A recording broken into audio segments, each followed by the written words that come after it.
Good morning all of you. जैसा कि आप जानते हैं, आज मैथमेटिक्स की क्लास स्टार्ट हो रही है और सबसे पहले मैं आपको बताना चाहता हूं कि अपनी मैथमेटिक्स में आरबीएससी द्वारा जो सिलेबस निर्धारित किया गया है उसके निर्देशानुसार हमने इस सिलेबस को यहाँ पर लिखा हुआ है। हमारे सिलेबस में कुल यूनिट 6 हैं और कुल चैप्टर 16 हैं। हम बात करेंगे इन 16 चैप्टर्स को उसके किस तरीके से इंट्रोडक्शन दिया गया है आपको समझाने का प्रयास किया जा रहा है। तो सबसे पहले मैं बात करूंगा क्रम संख्या। तो यहाँ पर चैप्टर नंबर 1 है। पहला चैप्टर है संयुक्त फलन।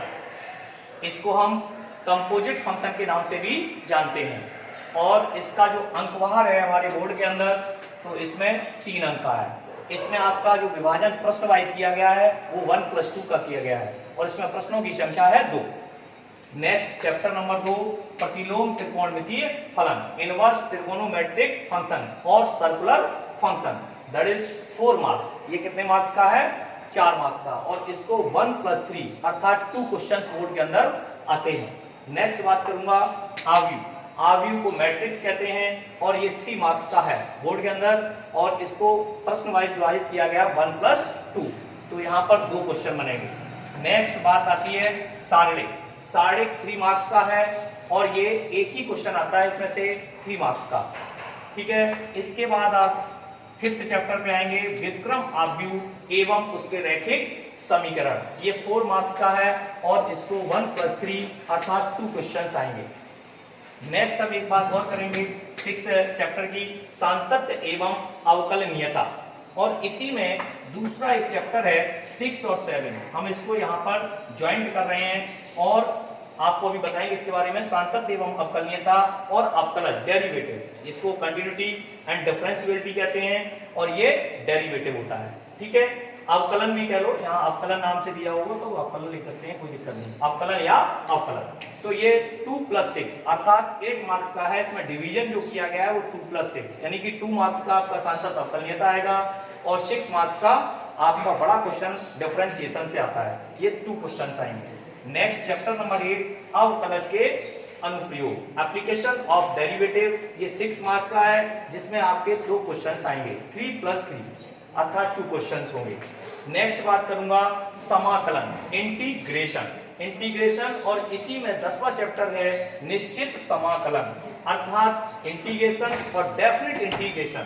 ये दोनों जो चैप्टर्स हैं ये बच्चों 12 मार्क्स के हैं। That is the lengthy chapter यानी कि सबसे बड़ा चैप्टर है इन दिस सिलेबस। हमारे सबसे बड़े चैप्टर हैं जो कि 12 मार्क्स के आते हैं, अकेले ही ये पास करा सकता है मैं। तो 12 नंबर के जो हैं वो 1+2+3+6 दैट इज 4 क्वेश्चन यानी कि 1 नंबर का है, 2 नंबर का, 3 नंबर का और 6 नंबर का। इस तरह आपने जो डिवीजन देखा है अभी वो 10 चैप्टर का। अभी 6 चैप्टर हम और बताएंगे। उससे पहले मैं एक बात कहना चाहता हूँ, ये जो 6 से 10 और अभी 2 चैप्टर और आएंगे, इसको हम क्या कहते हैं? अवकल गणित के नाम से जानते हैं। किसके नाम से? अवकल गणित, डिफरेंशियल कैलकुलस। ठीक है, डिफरेंशियल कैलकुलस।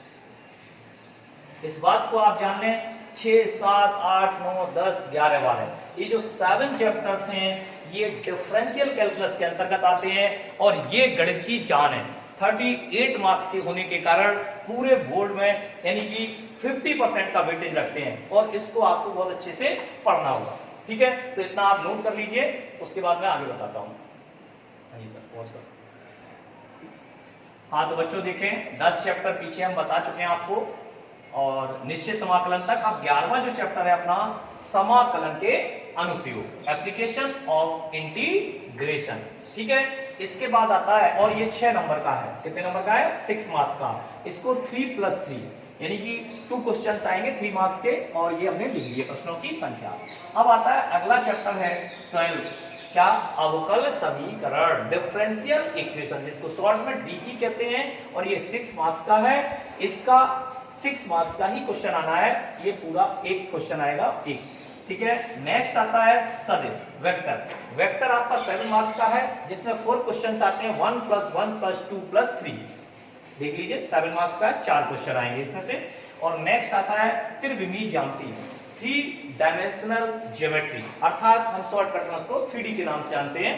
और ये 7 मार्क्स की है, 1 + 6, एक छोटा क्वेश्चन और एक बड़ा क्वेश्चन मिलकर 2 हो जाता है। और रैखिक प्रोग्रामर, ये LP है, इसको लीनियर प्रोग्रामिंग कहते हैं, ये 4 मार्क्स का है। और ये 1 + 3, अर्थात ये 2 क्वेश्चन होंगे। और प्रोबेबिलिटी, ये भी आपकी 7 मार्क्स की है, तो 7 मार्क्स की है तो इसको लिखते हैं 1 + 6, अर्थात 2 क्वेश्चन इसमें से आते हैं। तो अब आप इसका ग्रांड टोटल यदि करते हैं तो ये 6 × 6 = 12 और 7 × 19, 7 × 26, 4 × 30 और 37। और पिछला जो लास्ट लिया है वो 43। टोटल बच्चों देखें, ये हमारा जो पेपर है वो मैक्सिमम मार्क्स कितने का है, 80। और 20 मार्क्स हमारे सेशनल होते हैं, है ना, जो विद्यालय में दिए जाते हैं। तो ये 80 मार्क्स का है टोटल, तो आप देख रहे होंगे। और बच्चों एक चीज और देखना, टोटल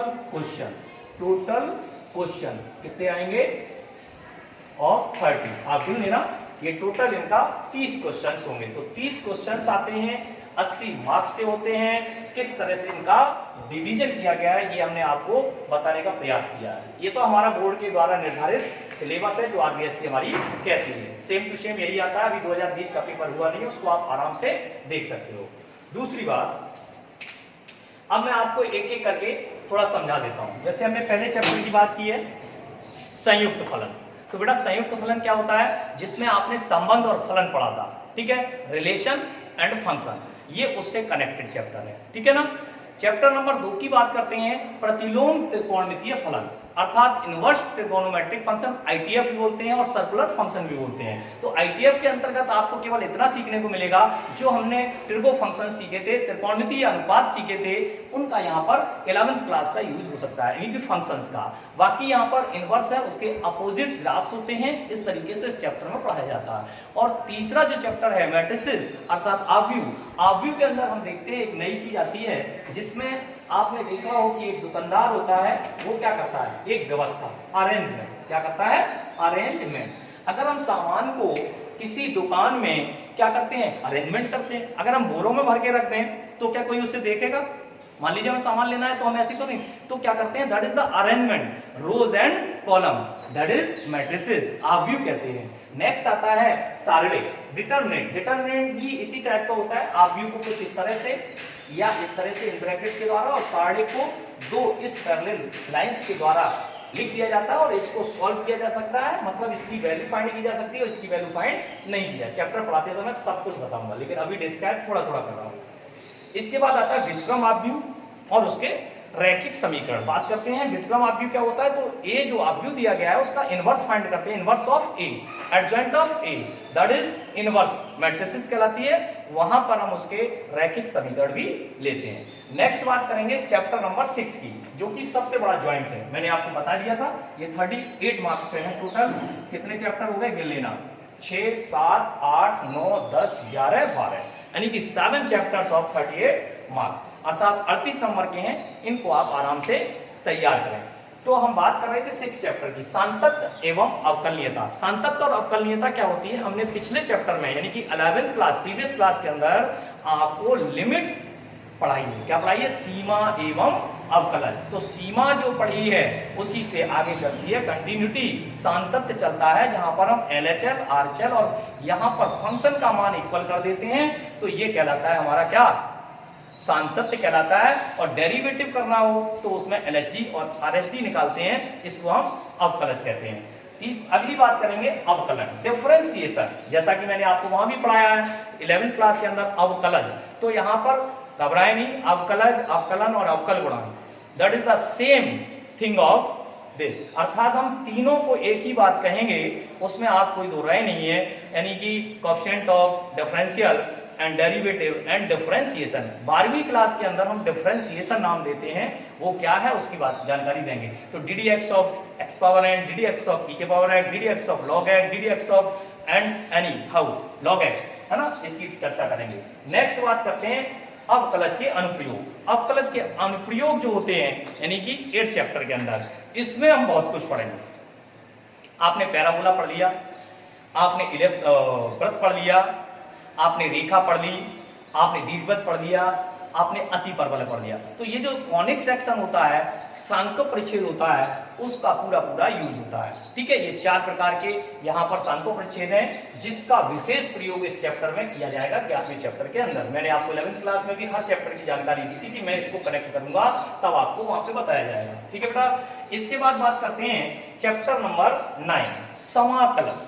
समाकलन, इंटीग्रेशन। तो इंटीग्रेशन जो होता है वो डिफरेंशियल उस पर डिपेंड, मतलब डिफरेंशियल के थ्रू होता है, अर्थात उसमें डिफरेंशियल का वर्क होता है। तो हमें पहले डिफरेंशियल सीखना होता है, उसके बाद ही हम सीधे इंटीग्रेशन पे आ सकते हैं। और उसमें मेथड्स ऑफ इंटीग्रेशन MOI बहुत सारी मेथड्स हैं, ऐसी मेथड ऑफ डिफरेंशिएशन बहुत सारे उसमें भी टाइप्स हैं, तो वो सारी चीजें आपको बताई जाएंगी। नेक्स्ट चैप्टर की बात करते हैं समाकलन के अनुप्रयोग, यानी कि समाकलन के अनुप्रयोग, एप्लीकेशन ऑफ क्या, एप्लीकेशन ऑफ इसमें आ जाएगा आपका इंटीग्रेशन। इंटीग्रेशन में वही चीजें आ जाएंगी, पैराबोला वगैरह आदि, इनका प्रयोग किया जाएगा। और नेक्स्ट बात करते हैं अवकल समीकरण। अवकल समीकरण क्या होता है, डिफरेंशियल इक्वेशन। इसमें हमें यानी कि 1 घात का 2 घात का, लेकिन हमारे यहाँ केवल 1 डिग्री का ही है, तो इसलिए 1 घात का ही डी दिया जाएगा और उसको हमें टाइप्स हैं, बहुत सारे मेथड्स हैं, इसके अंदर हम पढ़ेंगे। नेक्स्ट बात करते हैं वेक्टर्स। आप फिजिक्स में पढ़ते हैं वेक्टर्स, कोई दिक्कत की बात नहीं। तो जब वेक्टर्स पढ़ते हैं आप, तो वेक्टर्स में कोई प्रॉब्लम भी नहीं होना चाहिए क्या कि हमने जो पढ़ा हुआ है, ये vector, B vector, C vector और इनके क्या एकांक सदिश, यूनिट वेक्टर और दिस, तो ये सारी चीजें हम वेक्टर के अंदर पढ़ेंगे। त्रिविमीय ज्यामिति। ज्यामिति में क्या होता है, जैसे हमने ये डेस्टर लिया, तो ये डेस्टर के अंदर क्या होता है, ये 1 कोना, 2 कोना और ये 3 कोना। ये छत देख रहे हैं, इसमें आपकी 3 साइड्स हो। ये बेंच देख रहे हैं, तो इनमें क्या है, ये आप देख रहे हैं, ये सब क्या है, तो ये लट्टू लटका हुआ है, ये क्या 3D में है, तो दैट इज द 3D, अर्थात 3 कॉर्नर्स, अर्थात यहाँ पर हाइट और बढ़ जाती है, length and breadth and height, that is 3D, 3 dimensional geometry. Next बात करेंगे LP, अर्थात रैखिक प्रोग्रामिंग, अर्थात लीनियर प्रोग्राम। इसमें हम क्या करते हैं, ग्राफ्स बनाते हैं, और आप 10th क्लास में पढ़ चुके हैं, हालांकि 11th में खत्म कर दिया गया था, लेकिन फिर भी आपने जो ग्राफ सीखे हुए हैं समीकरण के द्वारा, एक समीकरण और 2 समीकरण, तो उनके द्वारा कुछ लाइंस खींचती है, लाइंस के द्वारा कुछ क्षेत्र जो है वो उसको परिबद्ध कर दिया जाता है, बाउंडेड करके, और हम देखते हैं कि वो परिबद्ध है या अपरिबद्ध है, सुसंगत क्षेत्र है या नहीं है। बहुत सारी बातें LPP के अंदर की जाएंगी। बहुत अच्छा चैप्टर है, सरल है। प्रायिकता। नेक्स्ट अंतिम चैप्टर है हमारा सिलेबस का, प्रोबेबिलिटी। आपने जैसा 10th में पढ़ा है, 11th में भी आपने शायद नहीं पढ़ पाया, इसके लिए हम सॉरी बोलते हैं, क्योंकि कोविड-19 की वजह से जो हमारा सिलेबस एक चैप्टर रह गया है उसमें नहीं हो पाया। कोई दिक्कत की बात नहीं, आप घबराएं नहीं, उस प्रोबेबिलिटी में आपकी 10th की प्रोबेबिलिटी ही समाहित हो जाएगी, लेकिन यहाँ की जो प्रोबेबिलिटी है वो थोड़ा अलग है। टाइप्स ऑफ मेथड, इसके मेथड्स बहुत अलग हैं, बिल्कुल अलग हैं, बहुत अच्छे तरह से डिफाइन किया गया है इसको, किस किस तरीके से बर्नौली प्रमेय है, बेस प्रमेय है, वन टन डिस्ट्रीब्यूशन लॉ है, बहुत सारी एक्यूरेसी दी गई है, तो आप परेशान ना हो, इसके अंदर भी हम आपको बताएंगे। तो इस तरीके से बेटा ये इनका जो मार्क्स है, मार्क्स डिस्ट्रीब्यूशन है वो 80 मार्क्स का है, और हमने प्रश्न वाइज लिख दिया है, प्रश्नों की संख्या 30 लिख दी है। एक चीज और बता दूं, मैं आपको लिखूंगा नहीं लेकिन समझा दे रहा हूं, इसमें जो विभाजन बोर्ड के द्वारा किया गया है, इसमें 4 प्रकार के प्रश्न आ रहे हैं। अति लघु उत्तरी 1 नंबर का 10 प्रश्न आता है सेक्शन ए में, ठीक है, वो ओरल सुन लें, लिखूंगा नहीं। सेक्शन ए में 10 क्वेश्चन 1 मार्क्स के, ठीक है। उसके बाद लघु उत्तरी, उससे बड़े होते हैं 2 मार्क्स के, ठीक है, 5 क्वेश्चन आएंगे, कितने हो गए 10, और फिर 3 मार्क्स के 15 क्वेश्चन, ठीक है, 15 दूना 30, और फिर 6 नंबर के 5 क्वेश्चन, यानी कि section D, section A, section B, section D और सेक्शन डी, अर्थात ए सेक्शन जो है वो 1 मार्क्स का है, बी सेक्शन 2 मार्क्स का है, और सी सेक्शन 3 मार्क्स का है, और डी सेक्शन 6 मार्क्स का है, यानी कि 30 नंबर का, सबसे ज्यादा भारांक उसी का होता है। तो इस तरह से हमारे 4 सेक्शन में बांटा गया है। जो हमारा पेपर आता है ओवरऑल बोर्ड का ब्लूप्रिंट है, उसके अनुसार मैंने ये सिलेबस आपको बताया है, ब्लूप्रिंट के अनुसार, है ना। आज आप इसको पढ़ेंगे, कल से हम आपका कोई ना कोई चैप्टर स्टार्ट करेंगे, है ना। कल से आप ऑनलाइन वीडियो देखें, है ना। मेरी शुभकामनाएं आपके साथ, सुरक्षित रहें, घर पे रहें, स्वस्थ रहें, धन्यवाद।